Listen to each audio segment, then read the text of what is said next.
श्री स्वामी समर्थ अनंत कोटी ब्रह्मांड नायक राजाधिराज योगीराज परब्रह्म श्री स्वामी समर्थ महाराजांना कोटी कोटी प्रणाम.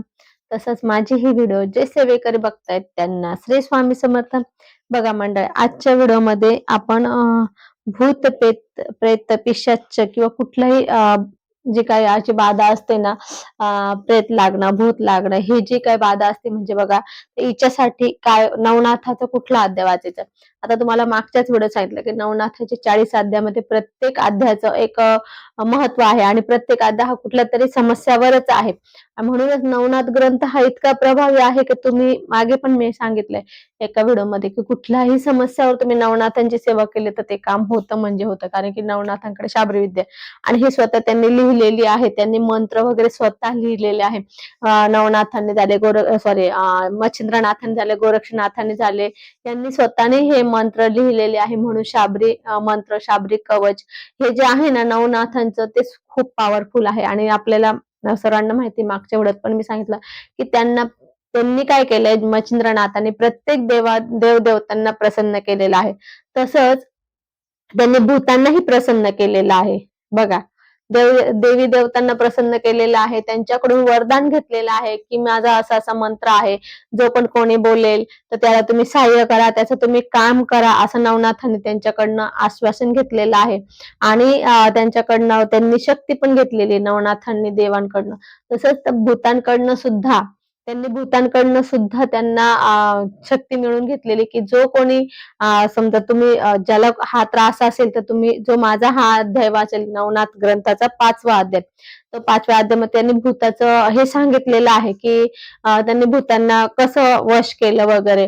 तर ते सांगितलेलं आहे. तर त्यांनी सांगितलं की ही जी आत्ताची जी कहाणी आहे, म्हणजे तो जेव्हा ते घडत होती ती घटना,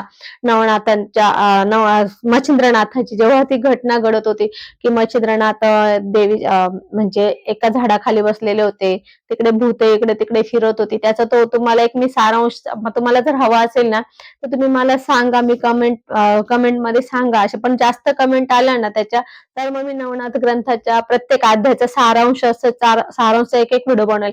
कारण की 40 अध्यायाचे 40 व्हिडिओ बनणार आहे त्या. हे बघा, 40 अध्यायाचे 40 व्हिडिओ बनणार आहे, म्हणजे प्रत्येक अध्यायाचा सारांश असं मी सांगेल काय सांगितलेलं ह्या अध्यायामध्ये. तर त्यांनी 5व्या अध्यायामध्ये, आता मी थोडक्यात सांगते, 5व्या अध्यायामध्ये त्यांनी भूतांना वश केलं आहे.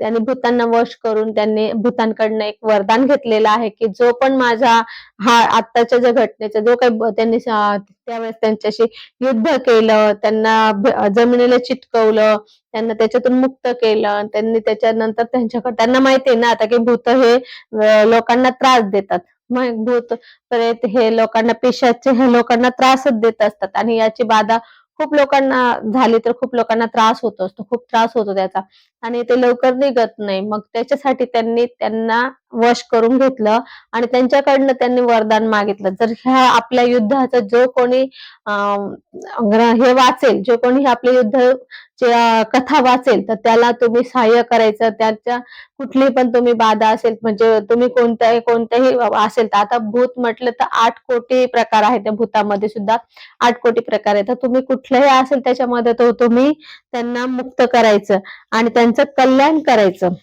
जो कोणी हा अध्याय वाचेल ना तर ते म्हणजे कथा होत म्हणायची तेव्हाच, पण आता तो आपल्या ग्रंथात आलेला असल्यामुळे अध्याय झालेला आहे, त्याचं स्वरूप अध्याय झालेलं आहे.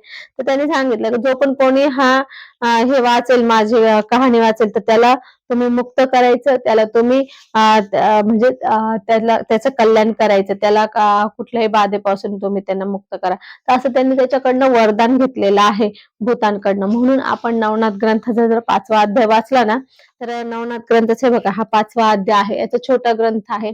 तर हा छोटा ग्रंथ आहे नवनाथचा 5वा अध्याय. हा जर वाचला ना तर आपल्या कुठल्याही प्रकारची बाधा असेल ना, भूत प्रेत पिशाच कुठलीही बाधा असेल, करणी बाधा असेल, तर ही आपली निघून जाणार म्हणजे जाणार. याला सुद्धा कसं वाचायचं ते सांगणार आहे. पण त्यानंतर त्यांनी म्हणजे हे गृहसौख्य तेच सांगितलेलं आहे की तुम्ही त्यांचा म्हणजे त्यांचा पिच्छा सोडायचा, त्यांना सुख द्यायचं, गृहसौख्य द्यायचं, घरात सुख शांती द्यायची, असं त्यांनी त्यांच्याकडनं हे केलेलं आहे. आणि ते भूतांनी ते मान्य केलंय, कारण की त्यांना समजले की हा योगी खूप मोठा आहे आणि हे खूप आहे, आपल्याला याच्यापासून हे पण आहे. म्हणजे आपण जर त्यांचं नाही ऐकलं तर आपल्याला आपलं पण म्हणजे काही-काही भूत पण मेलेले आहेत बरं. त्यांची युद्ध होतं तर भूत पण मेलेले आहेत. तर त्यामुळे ते त्यांच्या बचावासाठी त्यांनी त्याला मच्छिंद्रनाथांना ते शरण गेले आणि मच्छिंद्रनाथांनी जे पण त्यांना वरदान मागितलं ते त्यांनी दिलेलं आहे. तर म्हणून आपण जर नवनाथ ग्रंथाचा जर 5वा अध्याय रोज वाचला ना, रोज आपल्याला बघा 8 कोटी भूत असतात. म्हणजे भूतांचे 8 कोटी प्रकार आहेत. आपण नवनाथ ग्रंथाचा जर 5वा अध्याय वाचला ना, तर रोज वाचायचा तो. रोज वाचला की आपल्या आपल्या घरात जरी असेल, आपल्याला वाटतंय की माझ्याकडे ना आता बऱ्याच जणांचा हा प्रश्न येतो. तर ते काठीविषयी मी व्हिडिओ टाकलेला पांढरी काठीविषयी. तर त्या बऱ्याच जणांचा व्हिडिओ येतो सॉरी मेसेज येतो, फोन येतो की ताई करणी बाधेवर सांगा आम्हाला. आमचे शेजारी करतात, आमचे नातेवाईक करतात, असे करतात, तसे करतात. तर त्याच्यासाठी सुद्धा आपण तो हा करू शकतो. 5वा नवनाथ ग्रंथाचा 5वा अध्याय करू शकतो. ते करणी बाधा सुद्धा त्याच्याने जाईल. कारण की ही जी आहे ना निगेटिव्ह ऊर्जा ही याच्यामध्ये मोडते. त्याच्यामुळे हा जर अध्याय तुम्ही रोज वाचला ना, तर तुम्हाला त्याच्यापासून सुद्धा संरक्षण होईल. किंवा तुम्ही एखाद्याला आपल्याला माहिती आहे, आता आपल्याला समजतं की काही त्रास होते, काही बाधा झाली तर आपल्याला समजते या व्यक्तीला अशी-अशी झाली. आपल्याला किंवा आपल्या स्वतःला जर वाटत असलं की आता मला काहीतरी असं वाटतंय, वेगळं काहीतरी वाटतंय, मग आपण नवनाथ ग्रंथाचा 5वा अध्याय वाचायचा. जर आपण रोज नित्यनेमाने वाचला ना, तर आपल्या आपल्या घरात कोणालाच होणार नाही. घरातील म्हणजे एकाने जरी वाचला ना, तो फक्त मोठ्याने वाचायचा असतो. म्हणजे थोडं आपल्याला तरी आवाज येईल किंवा आपल्या घरामध्ये तेवढा आवाज येईल एवढं तरी आवाजात वाचायचं असतं. तर जर आपण आपल्या घरामध्ये रोज नवनाथ ग्रंथाचा 5वा अध्याय जर वाचला ना, तर आपल्या घरातली जी काही असेल घरातली पण बाधा निघून जाईल. त्यानंतर आपल्यावर कोणी करत असेल तर ते पण निघून जाईल. जी काही अशी बाधा होत असेल तर ती पण निघून जाईल. म्हणजे इतका महान हा ग्रंथ आहे, हा इतका महान अध्याय आहे. तर याचा तर हा प्रश्न तर खूप जणांना आहे. त्यांनी जरी केलं ना, तरी खूप त्याचा फायदा होईल. तर साधारण तुम्ही 108 दिवस तसं तुम्ही म्हणता रोजच करा. परंतु कमीत कमी कुठलंही असेल तर 108 दिवसाचा तरी संकल्प करून करायचा असतो. 108 दिवस याच्यासाठी करायचा असतो, की कारण की 108 दिवसामध्ये आपले जे काही प्रश्न असतो, जो काही बाधा असते ना, ती निघून जाते. शक्यतो ती लवकर निघते, परंतु पूर्ण आपल्याला जर घालवायची असेल ना आणि नवनाथांचं जर संरक्षण कवच जर आपल्याला हवं असेल ना, तर कमीत कमी आपल्याला 108 दिवस वाचायचं असतं. आणि जर तुम्ही रोजच वाचलं, तर मग प्रश्नच नाही. मग आता आपण जर 108 दिवस वाचलं, तर असले नसले सगळे निघून जातील. परंतु जर आपण रोजच वाचलं, तर तसा प्रकार परत आपल्यापुढे घडतच नाही, आपल्या घरामध्ये घडणारच नाही. आपल्याला जर अशी भीती असेल किंवा काहीतरी असं आपल्याकडे वाटतं, आता आपल्याला माहित असतं की आपल्याला काहीतरी होतंय. तर जेव्हा आपल्याला अशी भीती असते ना, तर आपण डायरेक्ट नवनाथाचा 5वा अध्याय रोज वाचायला सुरुवात करायचा. घरातल्या एका व्यक्तीने जरी वाचलं तरी चालतो. त्याला पण असे नियम वगैरे काही नाही. फक्त रोज दिवसातून 1 वेळा वाचायचं. 12 ते 12:30 वाचायचं नाही. बाकी याला काही नियम नाहीये. रोज 1 अध्याय वाचायला नियम वगैरे काही नाहीये. पूजा वगैरे मांडायची काही आवश्यकता नाही. फक्त देवाजवळ बसून वाचायचं आहे. बस एवढंच आहे. कारण की आपल्या म्हणजे स्वामींच्या ह्याच्यामध्ये कोणत्या ह्याच्यामध्ये पूजा वगैरे मांडायला सांगत नाही.